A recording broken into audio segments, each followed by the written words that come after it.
Coach. Congrats. Thank you. Could you describe what changed third quarter for your squad? You came out with a different focus and intensity. It's just one of those games that sometimes it could be difficult to come in and play against young, hungry, scrappy teams, and they did a great job in the first half of making us take tough shots, contesting, crashing the glass, and then we picked it up as the game progressed. But it was really just stay with what we're doing. We missed some easy, open shots. We come out in the second half, we're making those shots and setting our defense, and so it looks a lot better. Seeing Trey step up like he did tonight, how important is that as far as growth and maturity for where the squad wants to end up? It's extremely important. Trey has done a tremendous job stepping in and becoming a starter. This is his second year in a row, being able to step in and fill that role, and we rely on him. And his shot making makes it difficult for teams to help off CJ, help off Zion, and when BI's back, same thing. I interviewed Trey post-game, and he said one thing that he feels like is working so well is that the team has found a new source of joy when they play, even when they're losing, and it sounded just like you. How have you instilled that in this squad? Because it's easier said than done, I'm sure.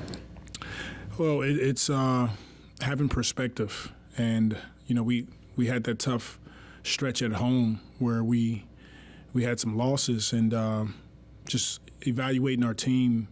My message to them was perspective is that this is NBA adversity, and let's not make this as heavier than it needs to be. It's basketball, so let's go out, let's play with joy, let's compete, let's have fun, let's share the ball, shoot the ball when you're open, and the team has responded, so we want to continue to pile up as many wins as we can coming down with the last three.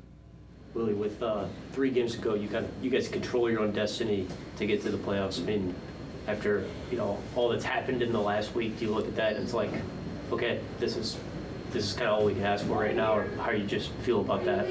For sure, that's it. That's definitely in the back of our minds, but in the forefront is let's get to Sacramento and get prepared to play one game and continue to pour it all out on the floor. Have enjoyed doing it, and then let's see where we are. But I'm sure our guys are looking. We're talking about it, but once again, I don't want to make that more than what it needs to be. It's really just focus on the next game in front of us. Yeah, and with tonight's game, how much of y'all's success tonight was turning them over, getting out and running it, and scoring on a break? Yeah, that was a big part of it. They had 23 turnovers, so we were able to score 33 points off their turnovers, which was huge for us. We didn't have a great shooting night, but we competed, we rebounded the ball, we shared the ball, and then we got on transition and got easy buckets.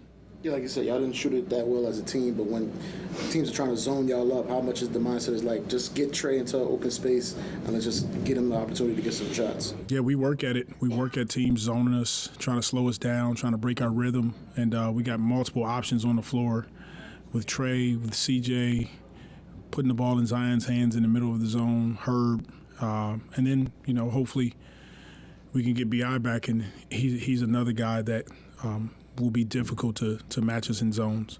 Yeah, and CJ's just been scoring the ball really well consistently for a good little stretch here. What are you seeing just what he's been able to do on offense, whether Z's in, BI's in, regardless being able to get to his shots? Yeah, CJ's been great, and we've needed his performances that he's had the last few games. It's that time of year where you have to step up and play big, and he's played in these moments, so he understands, the moment that we're in right now, and he's going after it.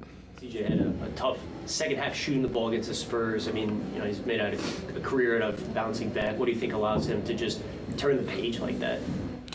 Experience. He's been there before. He's one of our leaders in the locker room, on and off the floor, and he knows that, okay, I can have a tough night. I can go back, watch film, regroup, come back, and be better. And he's been dominant the last few games.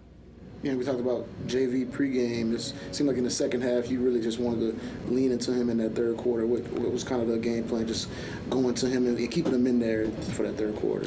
We made the adjustment at halftime to try to match him up more with Ayton. Bigger, can contest his shots, be physical with him. And then when they sub Ayton out, now we can go Larry or go small. And JV had a really good game today for us, and we needed his production. So proud of him. He stays ready. He's a professional, and it was good to see him, have some meaningful minutes and an impact on this game. Thank you.